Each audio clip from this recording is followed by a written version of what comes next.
शुरुआत में तो पत्नी ने जो तलाक हुआ उन दोनों के बीच में, पति पत्नी के बीच में, और जो भी उनका गुजारा भत्ता तय हुआ उसने पेमेंट करना किया,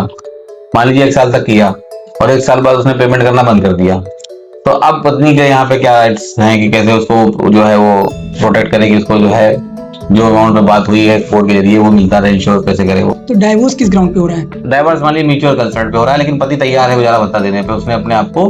गुजारा भत्ता देने के लिए बोल रखा है कि ठीक है हम दे देंगे। देखिए, अगर डाइवोर्स इस ग्राउंड पे हो रहा है कि हम मेंटेनेंस पत्नी को देंगे, तो जाहिर सी बात है फिर 125 का सवाल ही नहीं उठता है कि मेंटेनेंस की ग्राउंड की एक्टिविटी जो है डाइवोर्स में मेंशन कर दी गई कि पति द्वारा, जैसे मान लीजिए एग्जांपल के तौर पे 5,000 रुपए महीना मैं आपको दूंगा मेंटेनेंस के तौर पे, जो कि हर महीने ये है कि जब तक मैं जीवित रहूंगा तब तक मैं आपको 5,000 रुपए मंथली दूंगा। लेकिन क्या इसमें शर्त क्या रहेगी, कब तक की? जब तक की बीवी कमाने वाली ना हो जाए, या बीवी दूसरी शादी कर लेती है और उसका मेंटेनेंस संभालने वाला एक और बंदा आ गया है, उसको राइट मिल गया मेंटेनेंस, उसको जेल संभालने का, या आपने दूसरी शादी कर लिया और आपके पास एक और पति है जिसके पास आपके मेंटेनेंस का भार चला गया, वो आपके गुजारा भत्ता देखेगा। लेकिन आप फिर भी कह रहे हैं कि मान लीजिए कि 5,000 रुपए मंथली पति तैयार हो गया कि मैं मेंटेनेंस आपको दूंगा, और उसके बाद अब वो मेंटेनेंस देना बंद कर देता है, तो देखिए उसके लिए फिर रिकवरी का प्रावधान है 126(3) में